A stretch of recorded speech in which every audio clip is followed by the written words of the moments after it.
Good afternoon, everybody. Welcome to Lunch Poems. My name is Kristen Spronia, and I'm the Lunch Poems coordinator. And it's very exciting to see you all here today. We're just packed for a wonderful reading with Amiri Baraka. We're very lucky to have him here at the UC campus.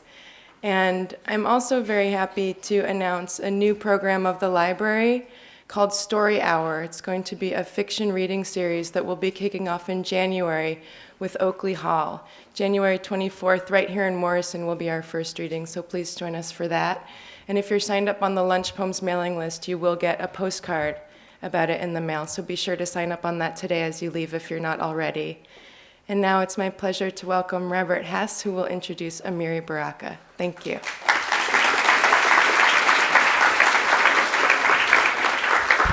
Thank you. Thank you all for coming.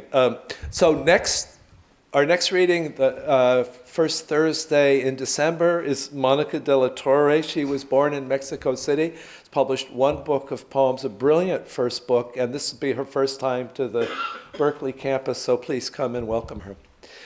I'm going to get out of the way pretty quickly. It's an honor to introduce Amiri Baraka, who has been a force in American life and literature for almost 50 years.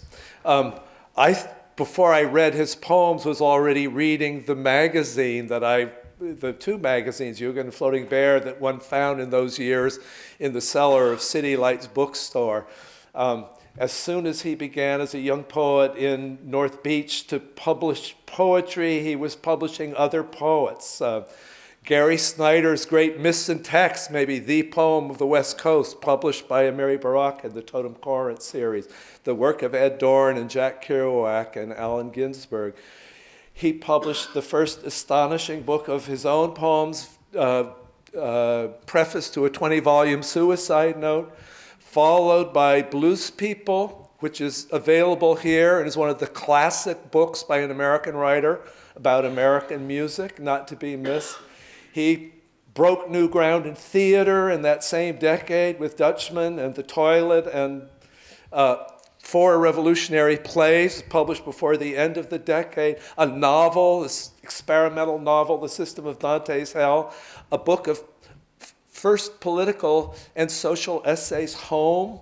And over the course of the years, as he migrated from being a beat poet of the avant-garde to black nationalism, to revolutionary Marxism, to community organizing in the black arts movement in Newark, New Jersey. That was a movement from Greenwich Village to Harlem to Newark that tracked a kind of history of the left in America, and which he made himself an artist who tried to be a provocateur and a community organizer coming out of those violent years. Assassination of Martin Luther King, assassination of Malcolm X, assassination of the Kennedy brothers. Lived through that time of seeing what looked like the leadership of a progressive possibility in this country wiped out. And all through those years, he made art in 4 or 5 different genres and made himself over as a community organizer. He also managed to raise 7 children in the course of that time. He's over those years said something, if you check the internet, you will see, to annoy almost every constituency on the face of the earth.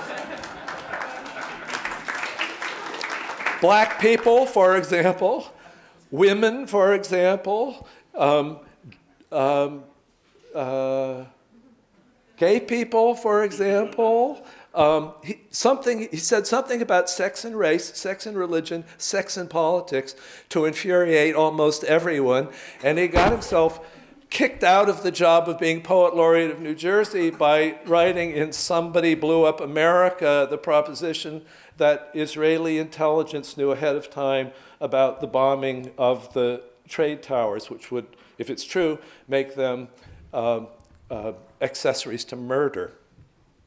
The poem itself, which he read last night, I don't know if he's going to read today, goes right at American wounded narcissism over 9/11.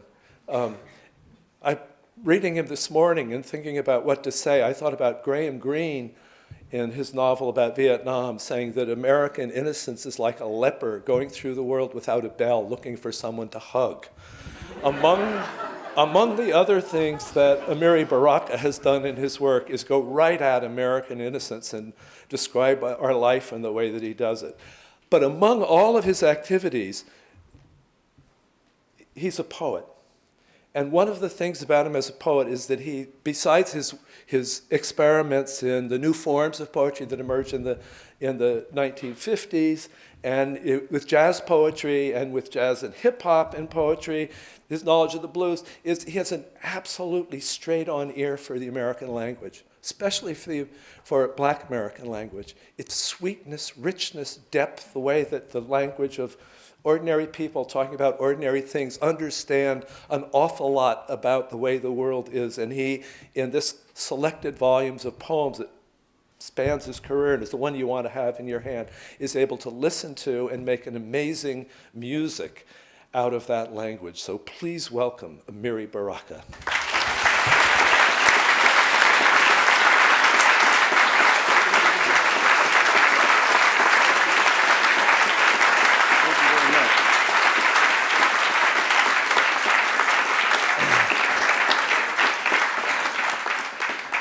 Thank you very much. The gentleman knows my history for sure. I'd like to say first, lunch poems, I always associate that with, I got an allergy. That's why I got this wrapped around there, you know. Soot blow out of our furnace and covered our house. I had to have it removed, cost me $3,000, and I've been coughing ever since. But when I hear the term lunch poems, I think of Frank O'Hara, who was a great friend of mine, who we used to meet for lunch when we both had jobs. You know, he worked for the Museum of Modern Art, and I worked for a technical publishing company around the corner. We would meet at a place called J.P. Clark's and eat. Now, one time I remember coming in there telling him about some police had just beat up Miles Davis. And if you read that book, Lunch Poems, you'll see that in there. He made up a phrase that day called personism, where he was going to write poems about persons. So it's a lot of nostalgia, I guess, that brings that back about lunch poems, knowing Frank, who was of that New York school, really, the great mind of that particular school, and a good friend of mine. I'm going to read, you know, I read last night, so that makes it difficult to read the same stuff, you know. I mean, you might want to hear the same stuff, but I have to keep from boring myself, you know. This is from a book called Somebody Blew Up America. There's a lot more poems in this than the single book, but boo-doo-dee-doo-doo-doo.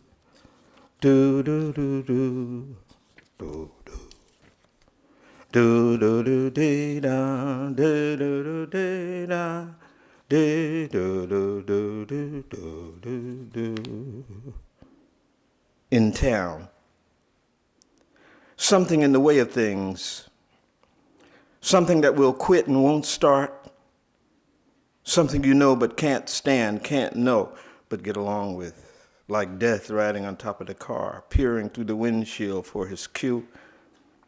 Something entirely fictitious and true that creeps across your path, hallooing your evil ways like they were yourself, passing yourself, not smiling. The dead guy you saw me talking to is your boss. I tried to put a spell on him, but his spirit is illiterate. I know things you know and nothing you don't know, except I saw something in the way of things, something grinning at me, and I wanted to know, was it funny? Was it so funny it followed me down the street, greeting everybody like the good humor man? And they got to taste the good humor, but no ice cream. It was like that, me talking across people into the houses and not seeing the beings crowding around me with ice picks. You could see them, but they looked like important Negroes on the way to your funeral. They looked like important jigaboos on the way to your auction. They let them chant the numbers and use an ivory pointer to count your teeth. Remember Step and Fetch It, how we laughed, knowing it was Sunday school images given flesh and jiggling with the ice pick high over his head made you laugh. Anyway. I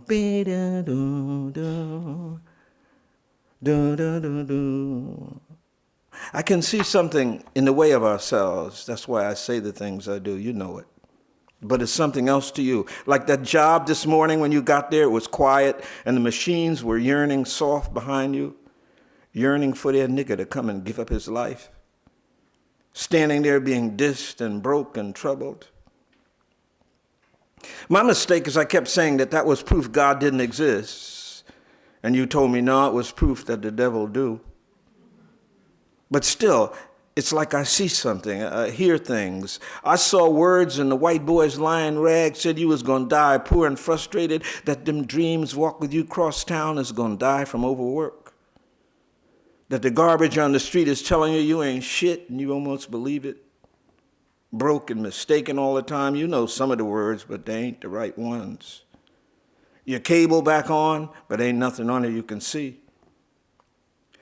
But I see something in the way of things, something make us stumble, something get us drunk from noise and addicted to sadness. I see something and feel something stalking us like an ugly thing floating at our back, calling us names. You see it and hear it too, but you say it got a right to exist just like you. And if God made it, but then we got to argue. And the light gonna come down around us even though we remember where the bank is, remember the Negro squinting at us through the cage. You seen what I see too. A smile that ain't a smile, but teeth flying against our necks. You see something too, but can't call its name. Ain't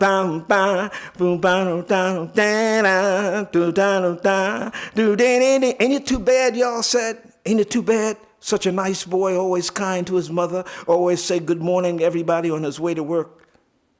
But the last time before he got locked up and hurt real bad, I seen him walking toward his house, and he wasn't smiling, and he didn't even say hello. But I knew he'd seen something in the way of things, and it worked on him like a doing will, and he kept marching faster and faster away from us and never even muttered a word. Then the next day he was gone. You want to know what I'm talking about? Saying I seen something in the way of things, and how the boy's face looked that day just before they took him away. There isn't that face, and remember all them other faces and all the many places you've seen him, or the sister with his child wandering up the street. Remember what you seen in your own mirror and didn't for a second recognize the face, your own face, straining to get out from behind the glass. Open your mouth like you was going to say something. Close your eyes and remember what you saw, what it made you feel like. Now, don't you see something else? Something cold and ugly, not invisible, but blended with the shadow, crisscrossing the old man squatting by the drugstore at the corner with his head resting uneasily on his folded arms, and the boy that smiled and the girl he went with. And in my eyes, too, a waving craziness, splitting them into the jet stream of a blackbird, his ass on fire. Or the solemn notness of where we go to know we're going to be happy.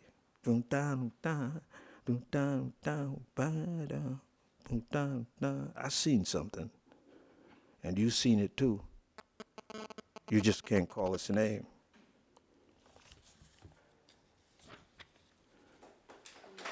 Thank you. Thank you.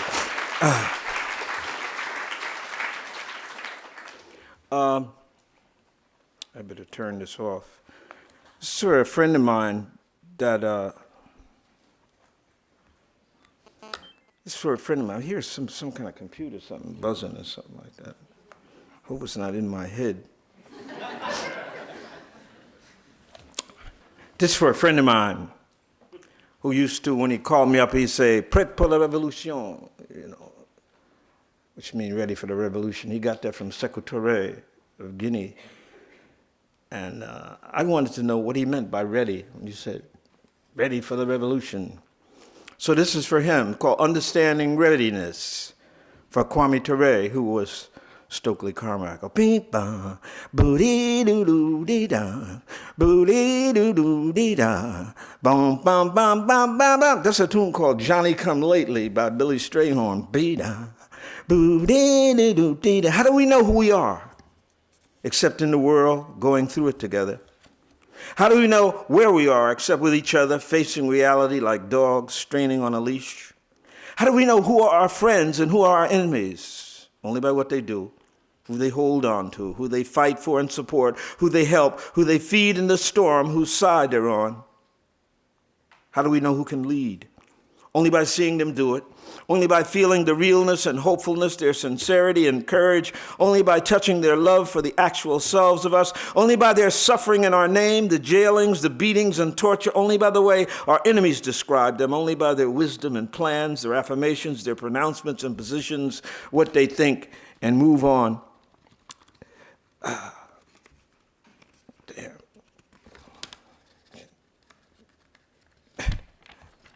What they think and move on, what direction they give us to transform our slave conditions. Can we name those who are our heroes? Yes, if we are conscious, even when they are still alive. Who is it that will take this brother's place? All of those who understand what his life was, what he wanted, what he did, and who, in the end, he looked to as comrades in struggle, whatever their names or philosophies or ideologies or uniforms or preparation, all who want democracy and freedom. How do we know we must struggle? How do we know? Is that why we are here, to listen again, to see again, to feel again? Can we still ask the brother we celebrate, whom we loved, whom we still desire, to lift us with his transforming fire? We know if we call his name, he will come. What do we need him now to do that he has not already done? We need him with us because he is part of us now, part of our consciousness and feeling and history. We need him now because without him we are not whole, nor will we go anywhere but backward, which he would never do. How do we speak to him now? With our love, our understanding, our developed consciousness, we speak to him with our acts, with our commitment, with facts, with our unyielding will and struggle to be free, our self-determination, our soul-deep pledge to help unite and liberate oppressed people everywhere with the same fierceness we fight for Pan-Africa. Africa, the Afro-American nation, is that clear? And what is this brother's name? Organizer, Black Panther, Lowndes County, SNCC, Black Power, Black United Front. What is this brother's name? Organizer, Black Panther, Lowndes County, SNCC, Black Power, Black United Front, Pan-Africa, Nkrumahs, Scientific Socialists, Ready for the Revolution. What is this brother's name? Undying Love for the People, All African People's Revolutionary Party, Stokely Carmichael, Kwame Ture, Comrade, Warrior, Ideologue, Thinker, Revolutionary, Leader, Hero. My man, my brother. Our dear brother. Thank you.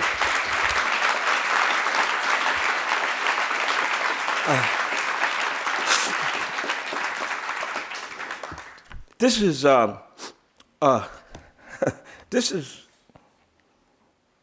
you remember a guy named Tarzan used to run around and threaten the Negroes in Africa. You know, he didn't have on a shirt, he'd be running around, you know. Then he started getting kind of fat around the stomach, so he had to put on his shirt.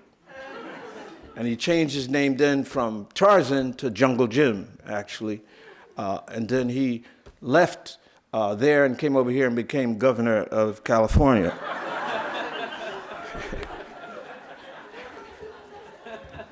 So actually, Tarzan means super black. Tar, you know what that is. Zanj is Swahili for black. You know, so Schwarzer means black, and nigger, of course, we know means Clarence Thomas. So there's both of those.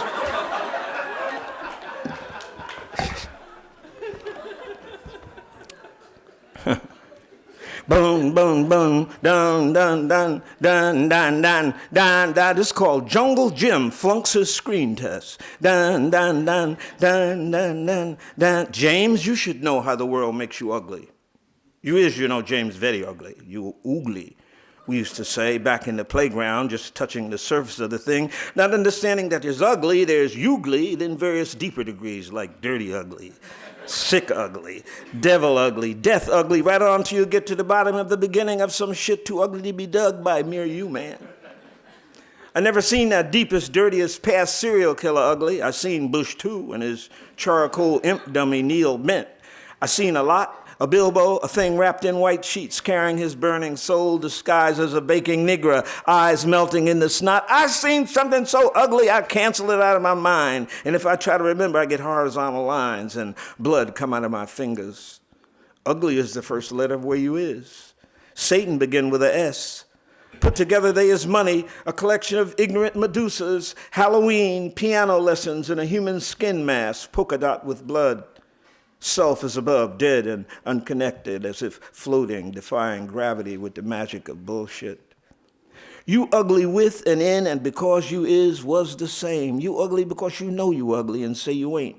You ugly because you eat everybody in Belch Hollywood. You ugly because you like it and you want to be ugly and you think ugly cute. You uglier than anybody except who made you ugly. Look between your legs at the flickering light of skyscraper teeth on fire again, and some people say God did it. It was either him or somebody else colored. You ugly because that's how you got rich, but you got more ugly than you got money. With all that money, you're still ugly. The ugliest other thing in the world think you ugly and happy because you make them feel better. You uglier than Agnew. When you get your PhD in ugly, you will be Hitler's last meal. You uglier than Churchill and Bush, the father's hideous wife. Ghouls say you ugly behind your back. Vampires scared of you. When Clarence Pendleton passed gas, it painted your face all over the room. You uglier than that painting Clarence Thomas got in the attic of his real self, which Oscar Wilde did of him. You uglier than Papa Doc, Hitler, and Mobutu. You uglier than Mussolini, Franco, and the Swedish angel is your twin. You uglier than zombie vomit, uglier than zoo dirt. You the ugliest thing in the human family, and that ID you got saying you human is ugly. You ugly as devil doo-doo. White supremacy in you is identical. You ugly as the brain emptiness of a cracker lynch mob. You ugly as Falwell dressed as Cab Calloway. You uglier than white people. You uglier than Armstrong Williams. You and Ashcraft as movie stars among the backward dead. All insects look better than you. At your best, you is vomit. Rats run away from you. You is uglier than Dahmer's sweet tooth. You is uglier than the police. War is your makeup. Prison your altar, assassination your conversation. You think stealing make you better looking. Lying give you an orgasm, only pain make you smile. But you so ugly no smile would stay near your face. You drink people's tears and paint your face with their blood. You so ugly when you sleep, your dreams torture people. The devil complain when you tell people you him. The devil say you're uglier than him. That could be a trick, but nobody ever seen the two of you all together. But the devil dressed better than you. The devil dressed better than you. Your face is a uniform. Clothes won't let you put them on. You cannot fart because gas refuses to stay in your ass. You went to Denmark for sexual transformation, but the doctors could not figure out sex you were. You claim not to be dead. You claim not to be dead. You claim the reason you look the way you do is not your fault. Nature made me like this, you say. Naturally, everything denies it. Everything denies it.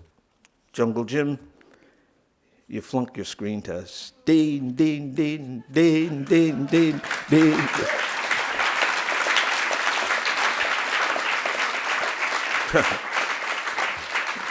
Thank you. I don't want to read too long for my own sake, but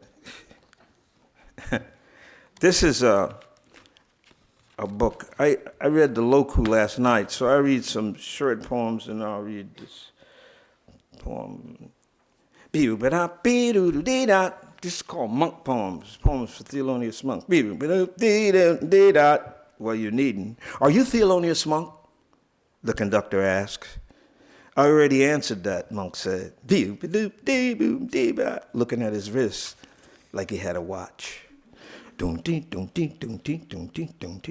devil walked upon Thelonious Monk, inventing the breakdance. Hey, the devil say. Hey, Monk left elbow reply.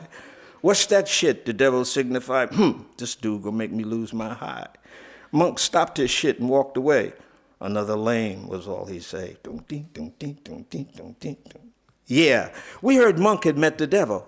Next time we see Monk, we ask him, what was the devil like? Monk say, he wasn't calling himself the devil when he hit on me. Crisscross. Monk used to talk without opening his mouth, like a smile with a hiss for wheels. He had question mark flashing eyes and frown mouth like a circle inside his head. So when this cop saw Monk turning in circles, said, why are you doing that? The smile said, getting high. The hiss said, what'd it look like, motherfucker? Buddha asked Monk, if you were always right, would it be easier or more difficult living in the world? I knew you'd ask that, said Monk. Blue and invisible. Dun, dun, dun, dun. Thelonious, Thelonious, Thelonious, where are you now, maestro, when the whole world tries to be weirder than you? But we know the difference between weird and fucked up. Dun, ding, dun, ding, dun, ding, dun, ding, dun, ding, dun, ding, dun. Monk was my favorite musician of all time, not only his music, but the way he acted. 12 midnight, Thelonious Sphere Monk time. I could think around midnight, we got put in a boat. I don't really know, remember, I might do, got sense to. I could think around midnight, we got here from the way off we was. Left was left is left, be left till wrong right.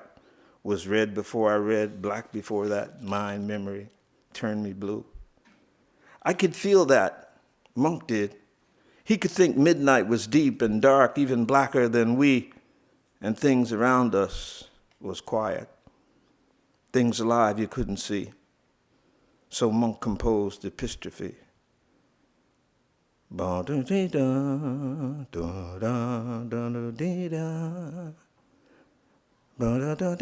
In Hell's Kitchen. Monk, if you run into Jesus, ask him could he set fire to a bush one more time. Man, Jesus been dead, and God ain't Count Basie.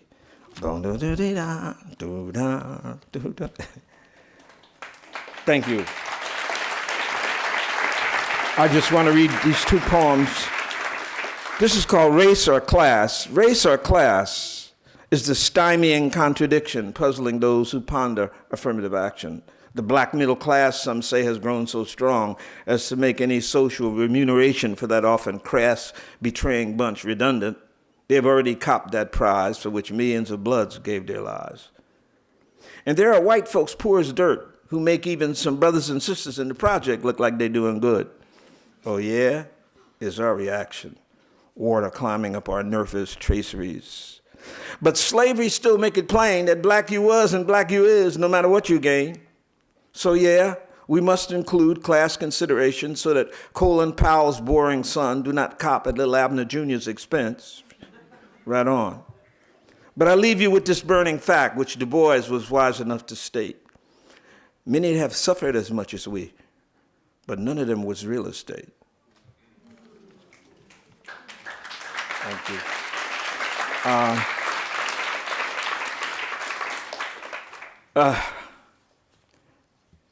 I think this might be the last poem. I think it's about a half hour, right? Dee-dee-dee, dee-dee-dee-dee, dee-dee-dee, dee-dee-dee. That's John Coltrane, Lonnie's Lament.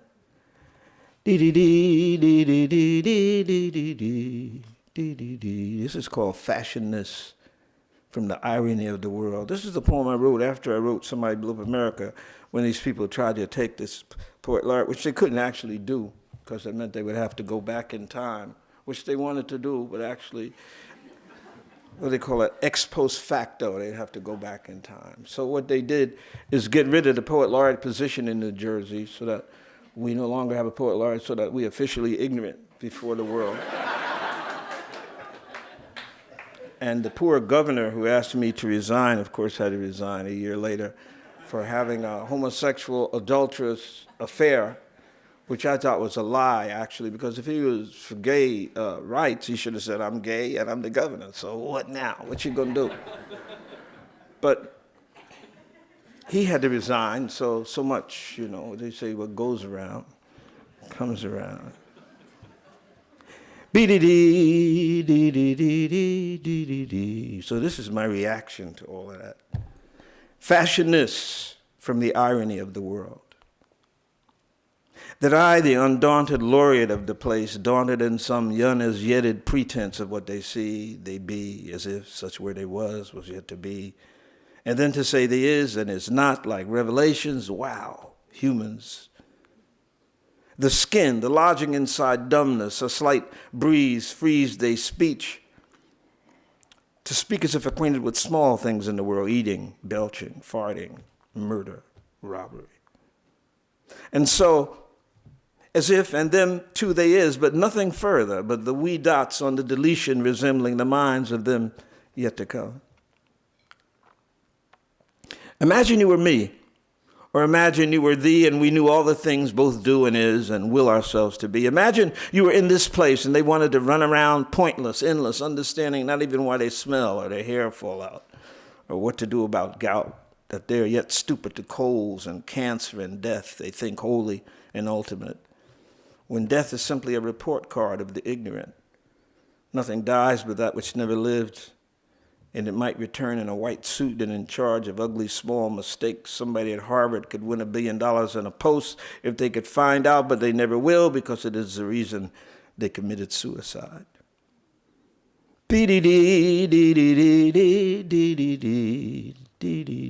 Suppose you had to live with ignorant white people and Negroes in cages with important chains around their mouths. Suppose you had heard of Trent Lott. Suppose you woke up 1 a.m. and there was a vampire on the tube being interviewed by a Niggalino boob, a handsome rat for whom the idea of brain was only an idea, which he did not think, if he could, was a bad one. And the boob was a killer yet to graduate from killer school. So he worshipped the vampire's teeth, the two juicy fangs hanging from each end of his lip the Negro thought was hip, and dreamed of having teeth like that so he could be a rat. He was tired of being a mere heel. And the vampire was planning to bite the whole world, to suck the blood out of everything, to suck the blood out of the world and make its future a vampire that could whirl through space and suck the blood out of the stars, and suck the blood out of the planets, and suck the blood out of the moon, and suck the blood out of the sun, and then, armed and blubbery fat with everything's blood still hot and musical like emptiness, he could lift into the outer way gonosphere and search for God, if there was such, and suck the blood out of him, her, it, them, whatever, till there was no blood anywhere, not even you, blood. In fact, you be one of the first to go. It was a special issue of Jungle Comics, where the vampire, the thin-nosed kind from the outback who can suck with his teeth and stir with his nose, whose eyes are missing, and what you see is the bottom of a coal mine filled with 2,000 fathoms of lynch, execution, missing, rape, cheated, framed, slandered, stolen, frowned, frozen ex-corpuscles, hid under the glistening, listening underwater ass-craft of the satanic moron cult whose breath is toxic and pokes holes in the sky so dead things can shit on our food. He is called Fangul, the asshole, and dances to dry lips set on fire by missing junkies he has eaten. He is the devil's newspaper and wears his ass backwards so the colon can wear a uniform. And revelations can be burned, especially chapter 18, verse 12, where it say, beware of ugly motherfuckers who is not really ugly motherfuckers, but ugly, much, much, much more ugly than that. So spake Nat. Amen. I speak with the rage of angels, them that be with marks. I speak with the clarity and inferno of the necessary, like my man John on Patmos watching Sky Vision and digging it was all commercials.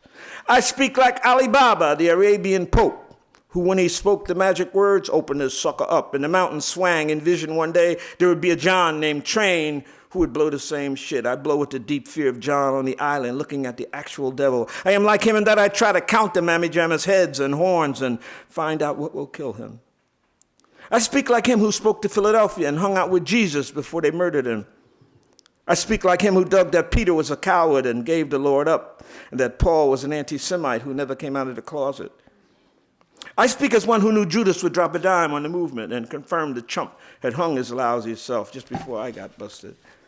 I speak as one betrayed by the lies of those who say they are religious but are greed-ridden worshipers of Satan who kill anyone who opposes them and calls it a church of defense against evil. Like John, I would speak. Like John who baptized, like John the Knower, John the Blower, John the Brown, like John the Revelator. I speak like James the Brother, James the Other, Jim the Hip, like Dick the Rude, like Bird the High, like Monk the Deep. I speak from the island of my soul and cast a terrified look into the sky filled with monsters, with witches and devils, with great horrors and beasts of things with heads and horns and blood dripping out of their eyes. It is out. Imagine you were here in this place, staring into the soul of something filthy, trying to keep it from murdering you, to keep your eyes from registering, your ears from hearing, your mouth from reporting, and you could feel it breathing on your neck. and saw sometimes the shadow of its horny hands reaching out of the blind dark. You could see the shadow of its gun, its lie, its teeth sweating. Imagine you could actually understand its obscene ideas. And they made you enter the mind of Fred Douglass and stare out at the ocean, just as John at the edge of Africa, staring at the overhead commercials on the death of the beast. And so the blessing that is in my name and in my words I give to myself and you who are truthful as the actual life of the world. And it is this blessing which will save us, will make us strong as we go on with our work of scientifically determining how to kill the beast. Each night I fill my notebooks with formula and instructions to myself and others on what to do, what to study, where to go, who to talk to and when. I make lists of words and names and events and processes. Necessary stages of what we have come to realize is protracted, and what we do, we will do. And what we succeed at is worth the pain. What we fail at is worth the understanding, if we can understand what the next step is. We are studying with all our minds and hearts and souls determination to understand how to slay the serpent. This task Nat handed down to whoever did understand that was what he did, hanging on that tree, slain by the serpent's host. And so we have learned that we cannot die except by our own submission to it, and have decided we will not die except when we understand what place we go to, and so begin to set that where in order and begin to understand where the beast will be hiding there. We are the rider of the black horse. Black horse. We are the rider of the black horse. Black horse, black rider who conquers with a scale. With justice and measure in the mighty pentatonic mode of the finite music of infinity, a new joint. And when I returned from this forwarding of my feeling and knowing, the beast sat still, and teeth wiggled with lies, and at once I remembered where before I'd seen him, before his tenure as the counterfeit ghost in the Caucasian crib. Yes, it was the same one. Remember the little devil that Gerald 2X arrested and placed in the pages of Muhammad Speaks? And we saw him where Malcolm had locked him up with the little horns out of his head, the evil eyes, and the twin fanged straws for sucking oil and blood.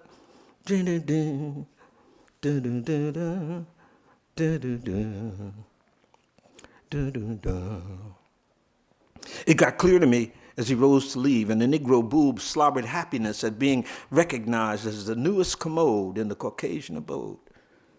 The vampire turned, and where before the cunning little tail that used to dangle out his hiney struck me at its absence. Oh, I thought, and at that moment I saw the thing dart like a copperhead's fart out of the Negro's curled lips, ring with the white Caucasian chalk circle of merit, which identifies wooden Negroes promoted to the honorary genus of Homo locus subsidiary, literally near man, who no longer kneel when they are made well-paid heels, but can now assume the funky bedbug crouch of the hideously self-hating. At the same time, they're given gray facsimile carte blanche weapons of ugliness to use against inwards and any who would violate the sanctity of northern appetite. And so I came to understand that the beast's deadly arrow shot from out of the first horseman's white bow, from the white horse, the weapon which Revelations prophesied to John was the weapon of his transitory rule, was now the tongue of the boob, whom I err at calling him that, or rat, or heel, or dog, or traitor. That tail become a tongue was the sign that from the vampire's tail was bestowed on the wooden Negro a badge that allowed him to enter Klan meetings and skinhead lynchings and Texas executions and Palestinian ethnic cleansings and report with the slobber of his terrificacious white-ringed serpent's beak, symbol, font, and punctuation on the tabula rasa of the media sheet, the empty echo of his eviscerated self. And in the soul's place, that beast's tail was hung. In the soul's place, that beast's tail was hung. That beast's tail was sung. And I stood remembering Patmos and the images that sailed across the air when you and I was there, and wondered what next the world of this life held for those who would love goodness. Dee-dee-dee-dee-dee-dee-dee-dee-dee. Dee-dee-dee. Thank you.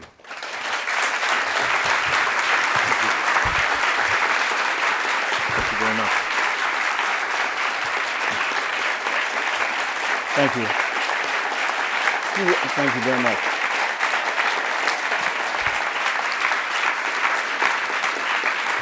Thank you. Appreciate that. Thank you very much. If there are a minute worth of questions, I'll be glad to answer what I can. No, I don't see any questions. Yes? So what do you see for those who love goodness? See for those who love goodness. What do I see? Struggle. Unity and struggle. The only thing I ever see. For those who would love goodness, always unity and struggle. That's the only thing, you know. But, hey, like I said, you know, you have to do your work. Like Dude said, what do? You have to study. You have to study. You have to make lists of things and understand the world, understand its history and who you are in it. Like Du Bois said, develop true self-consciousness so that you know who you are behind those eyes. Not just be blank looking out on the world, but to know who that is looking out at the world. That's very important, you know. And for you students, you have to remember how you got here, you know, who the people that loved you enough to get you here. Because that's the people you got to go back and try to serve. Those people who cared for you, who fed you, who healed you when you were sick, those people who really loved you. That's who you have to go back and serve, not cold-blooded corporations. You have to serve the people that actually made it possible for you to live. You know, that's important. And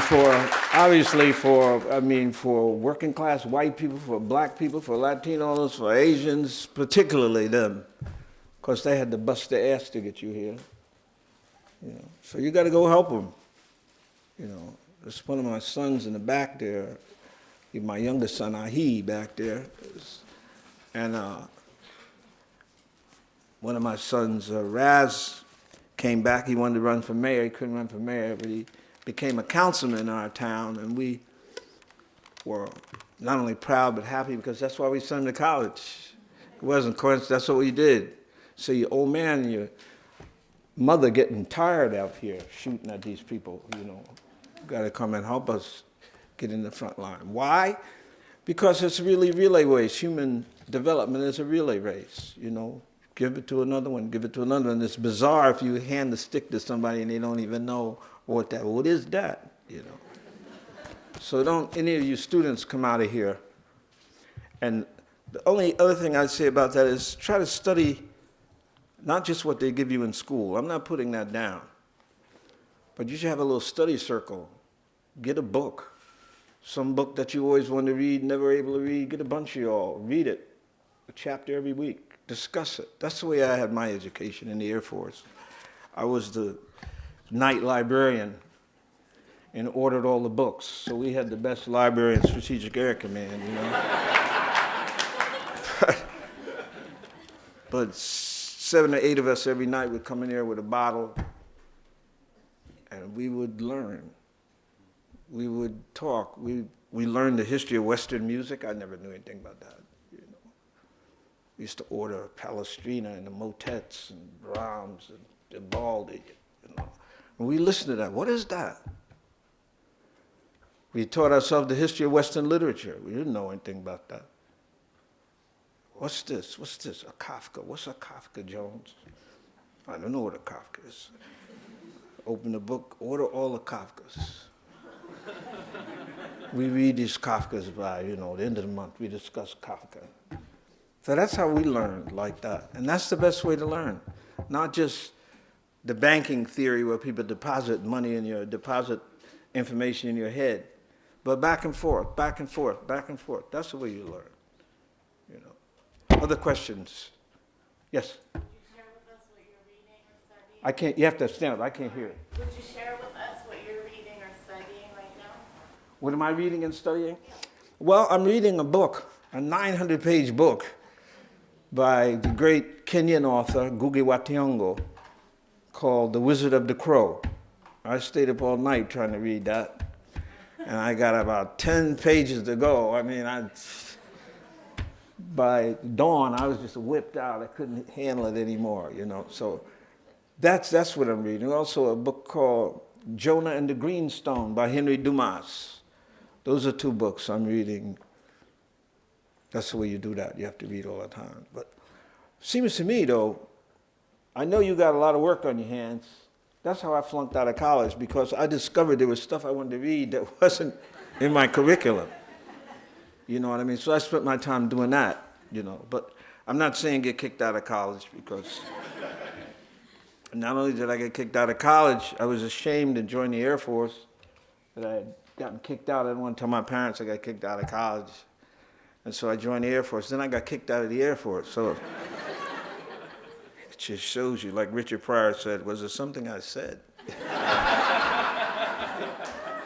Something. Yes, ma'am. I just wanted to, I recently read James Baldwin for Fire Next Time, and so I just have a real appreciation for heroes of that era who had to learn how to love their blackness when there was just so much saying black is ugly, black is dirty, you have no history, your history starts as a slave. And I was just wondering if you could comment on how you learned. James Baldwin was a great man. Yes, he was. Yeah, he was a great man. Even though when I was a young man, I used to put him down, but I would put him down because he was living in Europe. And I was saying, come back here, just like I said to you, come back here and help us. And then when he came back, he joined Martin Luther King, went all over the South with Dr. King. But Jimmy was a great man. His last book was what? Evidence of Things Not Seen, about the Atlanta murders. And then there's a collected essays called The Price of the Ticket, that shows his development from a young man living in Greenwich Village to the great, great writer that he was. You know, Jimmy Baldwin was America's favorite colored writer until he wrote a play called Blues for Mr. Charlie. You remember that? When he takes the Bible and the gun, he says, one of these is going to work. One of these is going to work, either the Bible or the gun.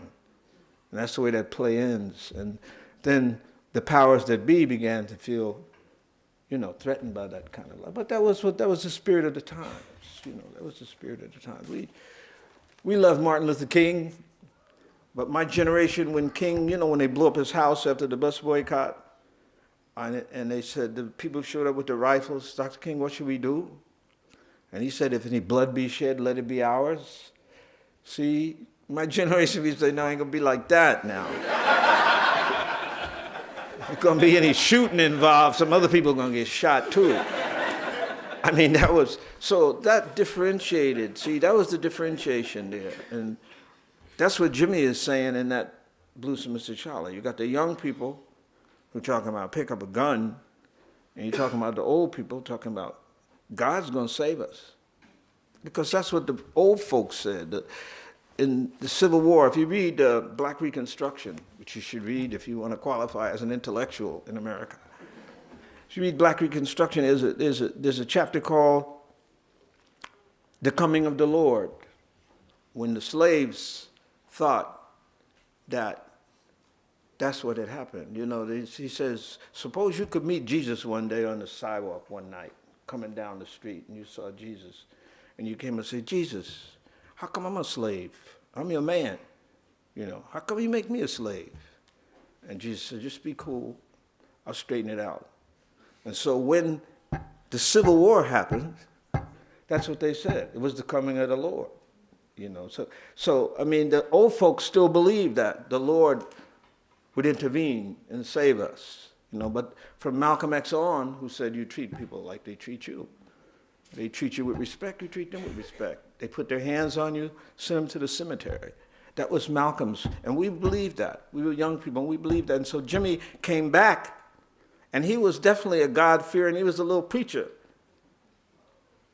But the whole question of finally self-determination and self-respect and self-defense and self-consciousness actually transformed him in his last days. He was a great writer always. I mean, technically he was always a great writer. But I mean, that technique powered by a vision of real life transformation is very powerful, very powerful. Other questions?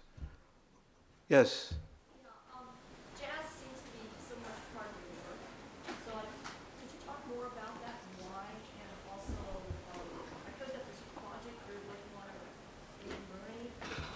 Well, why is it part of my work? Because that's what I grew up with. You know, my grandparents always played the blues and gospel music in the house, in the church. I liked the preacher when he used to speak over the music, you know. May the Lord watch between me and thee while we're absent one from another, and the organs will be playing.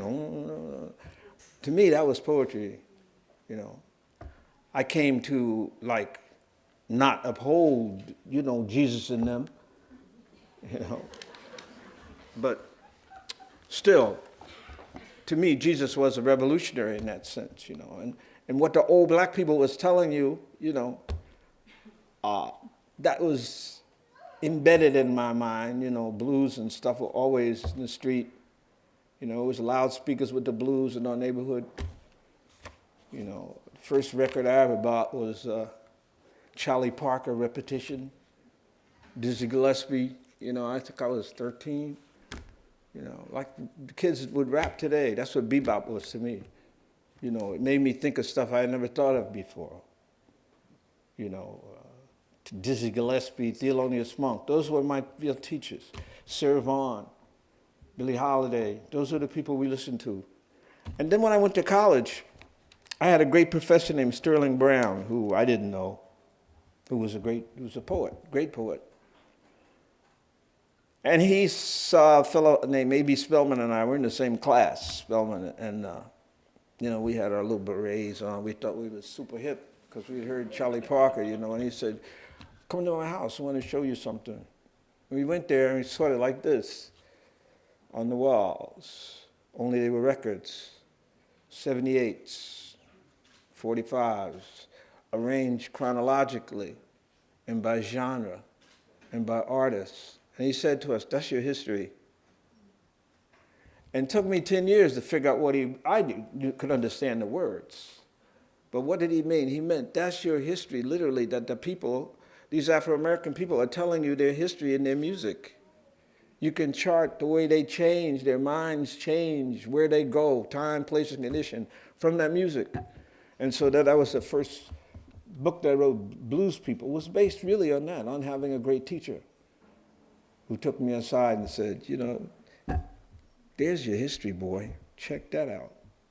You know, and so that's why, to me, you know, who then did a lot of, you know, studying, you know, listen to old blues hours and hours and hours, and go from the slave songs, you know, to the work songs, to early blues, to, you know, the big bands, to, you know, swing, to bebop, hard bop. To study that is to study the life of the Afro-American people, you know, and the different people who became leaders in each, and what their style was, and what they said, and what they thought.